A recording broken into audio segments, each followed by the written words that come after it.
दोस्तों बहुत बहुत स्वागत है आप सबका हमारे YouTube चैनल पे। और कहानी चल रही है the magic of the lost temple.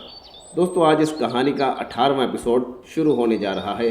और अगर चैप्टर की बात करूं तो चैप्टर अभी 12 ही चल रहा है। नोनी ने जो सोचा था वो कर ही दिखाया।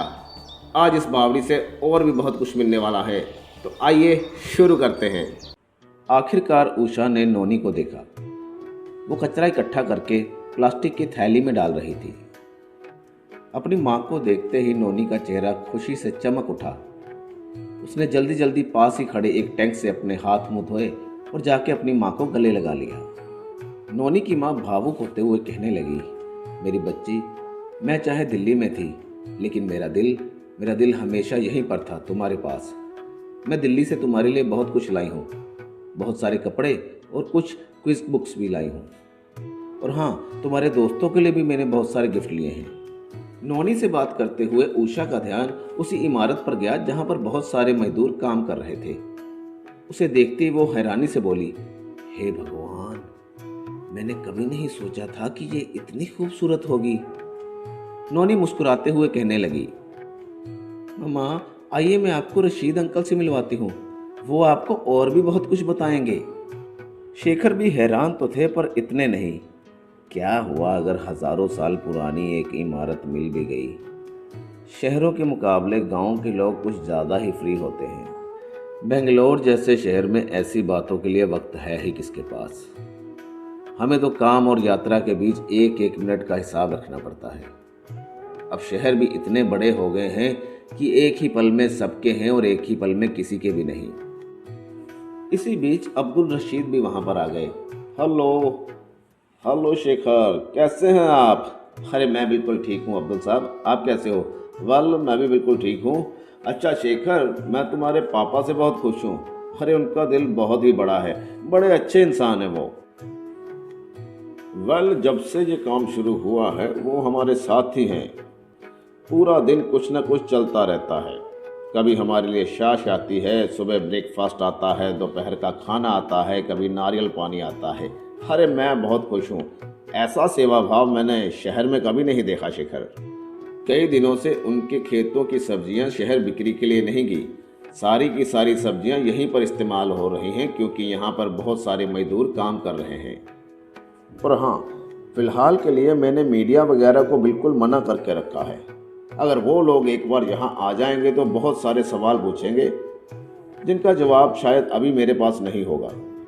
शेखर ने बस जी सर कहते हुए बात को ख़त्म किया और नोनी की ओर बढ़े। शेखर ने नोनी को प्यार से गले लगाया और कहने लगे, अच्छा नोनी, ऐसा करो, तुम घर चलो। घर जाकर अपना सामान पैक करो, हम बहुत जल्द बेंगलोर के लिए रवाना होंगे। पापा लेकिन अभी मैं घर वापस नहीं जाना चाहती। जब तक खुदाई का काम पूरा नहीं हो जाता तब तक। दरअसल मैं ये देखना चाहती हूँ कि अज्जी ने जो कहानी सुनाई थी वो वाकई सच थी। जिस पानी के बारे में अज्जी ने मुझे कहानी में बताया था वो सच है या नहीं। मैं ये सब कुछ देखना चाहती हूँ पापा। प्लीज़ पापा, जब तक ये काम पूरा नहीं हो जाता मुझे यहाँ रुकने की परमिशन दे देंगे प्लीज़। अरे नोनी, तुम भी किन बातों को लेकर बैठ गई? ये कहानियाँ वगैरह बस कहानियाँ ही होती हैं, इनमें क्या सच्चाई होगी। रशीद अंकल ने बताया है कि अभी इस काम को 3 हफ्ते और लग जाएंगे, तो क्या 3 हफ्ते तुम यहीं पर रहोगी? पापा मेरी अभी 4 हफ्ते की छुट्टियां बाकी हैं और ये काम 3 ही हफ्तों में सिमट जाएगा। मैं वादा करती हूँ कि जैसे ही ये काम खत्म होगा मैं वापस बेंगलोर आ जाऊंगी। इसी बीच नोनी की माँ भी वहाँ पहुँच गई और शेखर को समझाते हुए कहने लगी, सुनिए शेखर, ऐसी बहुत सी बातें होती हैं जो हम लोग किताबों से नहीं सीख सकते। अगर वाकई नोनी यहाँ पर रुकना चाहती है तो मेरे ख्याल से हमें उसे परमिशन दे देनी चाहिए। अभी उसकी छुट्टियाँ भी बाकी हैं। उसने इस प्रोजेक्ट के लिए बहुत मेहनत की है। अगर हम थोड़े दिन उसे रहने देंगे तो उसे खुशी होगी। शेखर भी हंसते हंसते मान गया। चलो ठीक है, अगर तुम लोग इतनी ही जिद कर रहे हो तो हाँ ठीक है, नोनी रह सकती है। काम लगातार जारी था। कुछ ही दिनों बाद अब्दुल रशीद और उनकी टीम को एक और मंदिर मिला जो भगवान विष्णु और उनकी पत्नी लक्ष्मी जी का था। इसके बाद एक और मंदिर मिला जो भगवान श्री राम और सीता जी का था। इस मंदिर के साथ ही एक और दीवार थी जहां पर उनके 14 सालों के वनवास और उनके राज्याभिषेक के बारे में भी बताया गया था। एक के बाद एक लगातार मंदिर मिलते ही जा रहे थे। अब एक और मंदिर मिल चुका था जो श्री हनुमान जी का था। इसमें श्री हनुमान जी को अपना हृदय खोलते हुए दिखाया गया है, जिसमें श्री राम और सीता जी निवास करते हैं।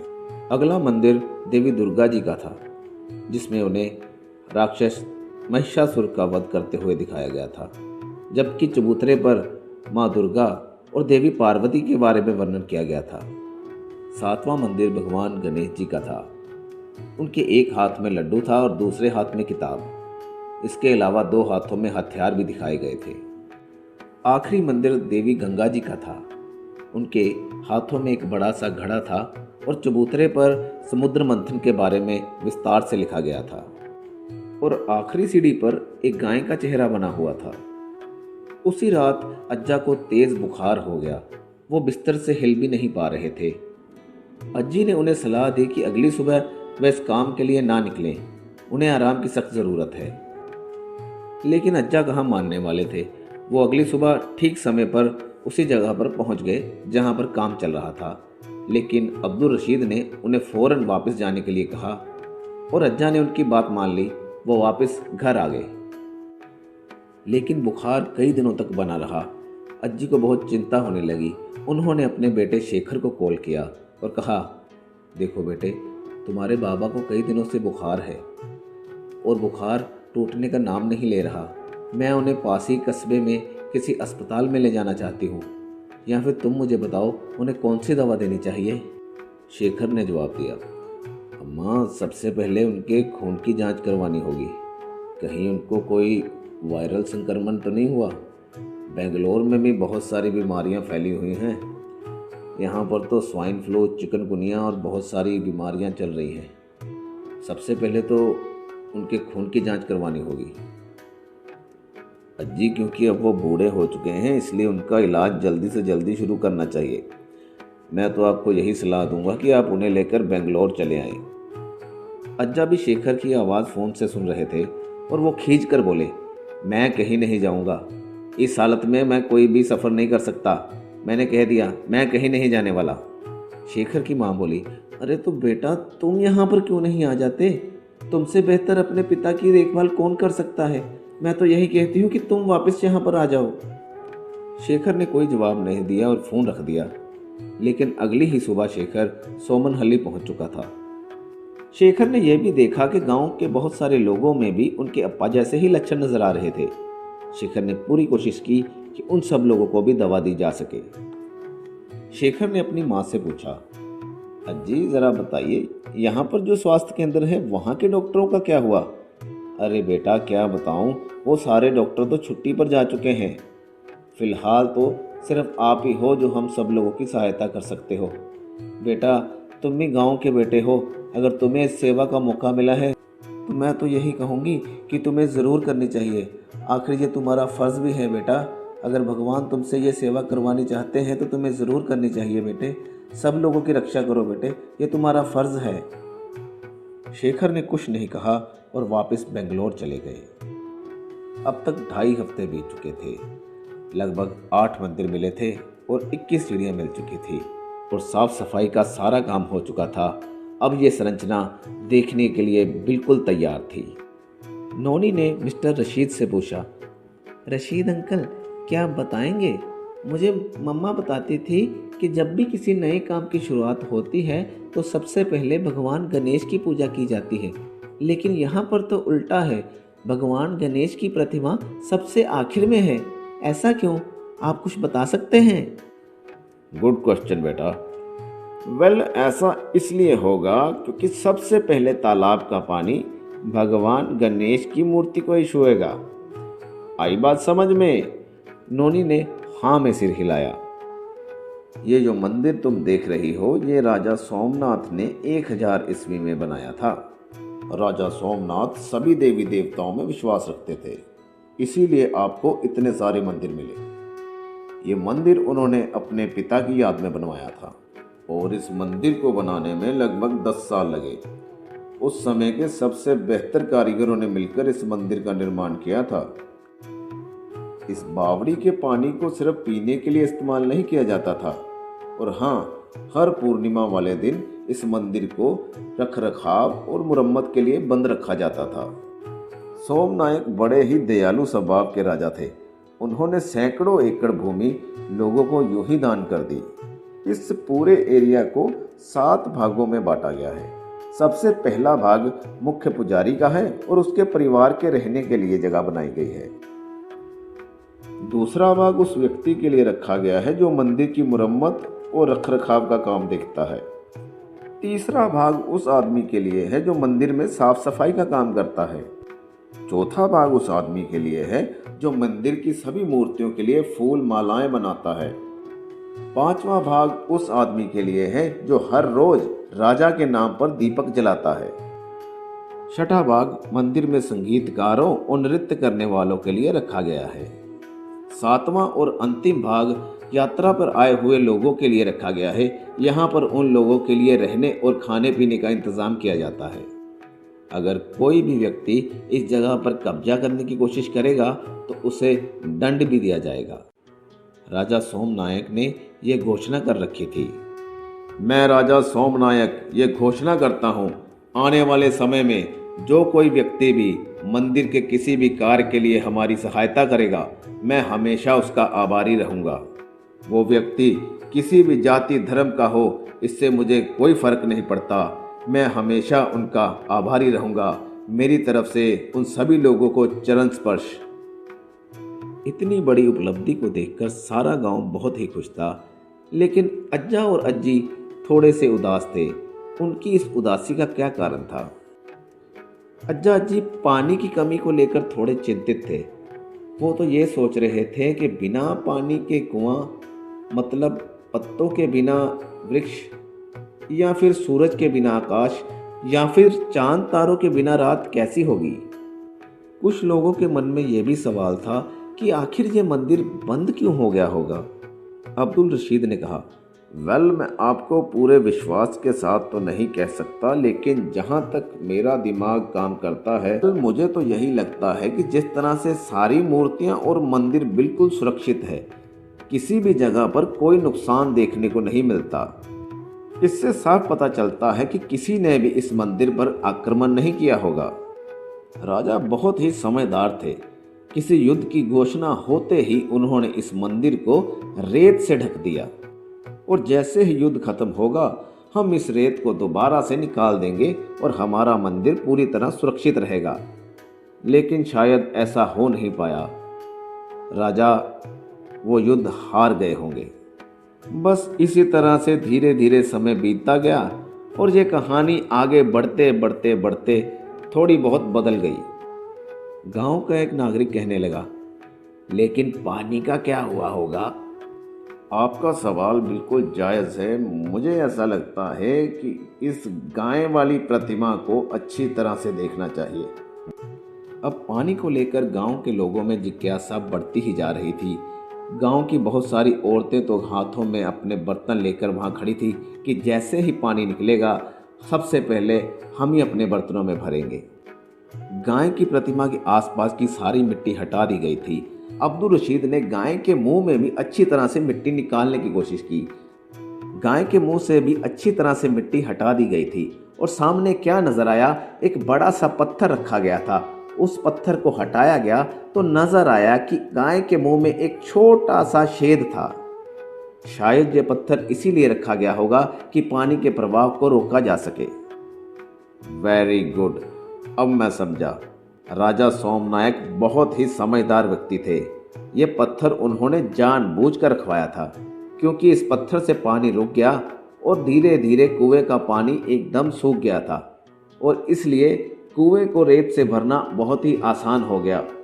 बहुत अच्छे, मान गया राजा जी। पत्थर को हटा दिया गया था और गाय के मुख से धीरे धीरे मटमैला पानी बहना शुरू हो गया था। देखते ही देखते अब वो पानी साफ हो गया था और कुछ ही घंटों में पहली सीढ़ी तक पानी भर चुका था। साफ पानी को बहता हुआ देख सभी गांव वाले बहुत ही खुश थे। एक महिला तो घड़ा लेकर जल्दी से आई और उस पानी को भरने लगी। तभी अज्जा ने आवाज़ दी, रुकिए रुकिए, जब तक हम देवी गंगा की पूजा नहीं कर लेते कोई भी इस पानी को नहीं छुएगा। लेकिन रशीद साहब को एक गिलास पानी जरूर दिया जाए, सबसे पहले उनका ही हक बनता है। उन्होंने बहुत मेहनत की है इस काम के लिए। आइए आइए रशीद साहब, आप इस पानी को सबसे पहले पीजिए। उन्होंने कहा, हे अल्लाह, मुझ पर और इन गांव के सभी लोगों पर दया कीजिए, इस पानी को बेरोक टोक बहने दीजिए, मैं आपका शुक्रगुजार हूँ। अज्जी ने पास रखी हुई एक टोकरी खोली जिसमें बहुत सारा सामान था। एक साड़ी, पूजा का सामान और दोपहर का खाना था। इस सारे सामान को देवी गंगा की प्रतिमा के सामने रखा गया और पूजा अर्चना की गई। उसके बाद ये सारा सामान लेकर अज्जी ने कहा, रशीद साहब, हमारे कर्नाटक में इसे मुराड़ा बागनी कहते हैं। मैं इसे आपकी पत्नी को भेंट करना चाहती हूँ। मुझे यकीन है कि आप इसे स्वीकार करेंगे। रशीद साहब ने खुशी खुशी वो सारा सामान ले लिया। पानी का दूसरा गिलास नोनी के लिए था, क्योंकि ये सब कुछ नोनी के दृढ़ संकल्प के कारण ही संभव हो चुका था। लेकिन नोनी कहीं नजर नहीं आ रही थी। नोनी को बुलाया गया, वो पास ही थी। नोनी जल्दी से दौड़ी दौड़ी आई और उसे पानी का गिलास पीने के लिए दिया गया। ये पानी ना तो उबाला गया था ना ही ठंडा था, लेकिन नोनी ने चुपचाप खुशी खुशी उस पानी को पिया। शंकर मास्टर कहने लगे, बेफिक्र हो नोनी, तुम आराम से इस पानी को पी सकती हो, क्योंकि यह पानी रेत से होते हुए आ रहा है। इसका मतलब इसे छानने की प्रक्रिया पूरी हो चुकी है। तुम बेफिक्र से पी सकती हो। अरे वाह अज्जी, ये पानी तो बहुत ही मीठा है, नोनी ने कहा। इतना सुनने के बाद सभी गांव वाले खुशी खुशी उस पानी को पीने के लिए आगे बढ़े और एक एक करके गिलास भरकर पानी पीना शुरू कर दिया। अब प्रेस वालों को भी सूचना कर दी गई थी और शाम तक प्रेस वाले आने भी शुरू हो गए थे। पहले तो मिस्टर रशीद ने प्रेस को यहां आने की आज्ञा नहीं दी थी, लेकिन अब उन्हें यह लग रहा था कि देश की इस उपलब्धि के बारे में अब सबको बताने का समय आ चुका है। पत्रकारों ने सबसे पहले बच्चों से सवाल करने शुरू किए। सभी बच्चे इतना शर्मा रहे थे कि कोई भी कुछ बोल नहीं पा रहा था, लेकिन नोनी बेझिझक सभी सवालों का जवाब दे रही थी। एक पत्रकार ने पूछा, अच्छा बच्चों, ये बताओ, तुमने वहां पर खुदाई आखिर की क्यों? नोनी ने बेझिझक जवाब दिया, जो भी इस गांव से प्यार करता है और अपनी उस कहानी पर विश्वास रखता है जो हमें सुनाई गई थी, वो ऐसा ही करता जैसा मैंने और मेरे दोस्तों ने किया। अगले ही दिन कर्नाटका के सभी अखबारों में ये बात छप गई और संस्कृति मंत्री ने यह बयान भी दिया कि अब यह राज्य की धरोहर है। यहाँ पर आने जाने वाले लोगों की सुविधा के लिए एक विशेष बस सेवा भी शुरू की जाएगी। ये बात फैलते फैलते दिल्ली तक पहुंच गई और केंद्रीय मंत्री ने भी एक खास बजट की घोषणा की जो इस मंदिर को दिया जाने वाला था। जल्द ही सोमनहल्ली के प्रवेश द्वार पर एक बोर्ड लगाया गया जिस पर राजा सोम नायक और उनके द्वारा किए गए कार्यों का उल्लेख था और साथ में यह भी लिखा गया था कि सोमनहल्ली आने के लिए आपका स्वागत है। तो दोस्तों, इस तरह से ये चैप्टर कंप्लीट होता है। नोनी ने जो सोचा था वो कर दिखाया, वह बहुत ही खुश थी। इसके आगे भी थोड़ी कहानी रहती है। अगला चैप्टर आपके लिए बहुत जल्द हाजिर करूँगा। तब तक अपना ख्याल रखिए, खुश रहिए, बाय बाय।